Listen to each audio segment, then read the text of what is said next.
شیطان بعض لوگوں کے ذہنوں میں یہ وسوسہ ڈالتا ہے کہ میں تو دین کے قریب ہو رہا ہوں، اللہ کے قریب ہو رہا ہوں، اور مجھ پر آزمائشیں کیوں آ رہی ہیں؟ سنو سبحان اللہ، اللہ کے حبیب علیہ الصلوۃ والسلام کی کیا شان ہے۔ اعلیٰ حضرت ایسے ہی نہیں کہتے کہ میں نثار تیرے کلام پر، ملی یوں تو کس کو زبان نہیں، وہ سخن ہے جس پہ سخن نہ ہو، وہ بیان ہے جس کا بیان نہیں۔ میرے آقا نے کم و بیش 1450 سال پہلے یہ مسئلہ سالو کر دیا۔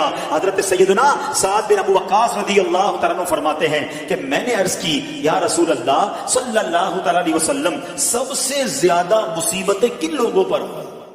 گلی مکاتی نا، پنجابی میں کہتے ہیں نا گالی بات ہی ختم کر دی۔ حضور یہ بتائیں سب سے زیادہ مصیبتیں کن لوگوں پر آئیں؟ پیارے آقا نے فرمایا انبیاء پر۔ اللہ اکبر، اللہ کے سب سے قریب تو انبیاء ہے نا، انبیاء پر، پھر ان لوگوں کے بعد جو لوگ بہتر ہیں، پھر ان کے بعد جو بہتر ہیں۔ سنو اگلا جملہ، بندے کو اپنی دینداری کے اعتبار سے مصیبت میں مبتلا کیا جاتا ہے۔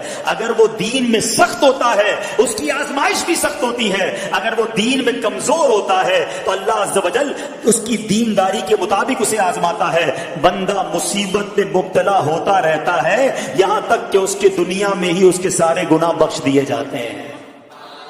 گویا اللہ کی یہ رحمت ہے کہ بندہ بڑا نیک ہو رہا ہے، رب چاہتا ہے کہ اس بندے پر آزمائش بھیجوں، میرا نیک بندہ صبر کرے، اس کے گناہ معاف ہو جائیں اور میرے پاس آئے تو اس کو جنت میں داخل کر دوں۔ اللہ اکبر۔ اے پیارے اسلامی بھائیوں، یاد رکھنا، اب جو میں نے ایک سوال قائم کیا تھا نا کہ یار میں تو دین کے قریب، میں تو اللہ کے قریب ہونے کی کوشش کر رہا ہوں اور ایک کے بعد ایک آزمائش آ رہی ہے، یہ کیا ہے؟ اب ایک اور حدیث سن لو، سبحان اللہ۔ حضرت سیدنا انس رضی اللہ تعالیٰ عنہ سے روایت ہے، سرکار بالا تبار، ہم بے قصوں کے مددگار، شفیع روز شمار، دو عالم کے مالک و مختار صلی اللہ تعالی علیہ وآلہ وسلم نے فرمایا، جب اللہ عز و جل کسی بندے سے محبت فرماتا ہے، سننا ذرا غور سے، اللہ عز و جل جب اپنے کسی بندے سے محبت فرماتا ہے یا اسے اپنا دوست بنانے کا ارادہ فرماتا ہے تو اس پر آزمائشوں کی بارش فرما دیتا ہے۔ اللہ کریم اس پر محبت بھی فرما رہا ہے اور آزمائشیں بھی بھیج رہا ہے۔ دوست پر آزمائشیں کون بھیجتا ہے؟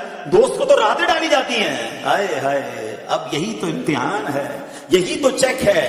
سنو، نبی پاک فرماتے ہیں جب اللہ اس پر آزمائش بھیجتا ہے نا، وہ بندہ اپنے رب کو پکارتا ہے، اے میرے رب عز و جل، تو اللہ فرماتا ہے میرے بندے تو جو کچھ مجھ سے مانگے گا میں تجھے عطا فرماؤں گا، تو جلد ہی تجھے دے دوں گا اور اسے تیری آخرت کے لیے ذخیرہ کر دوں گا۔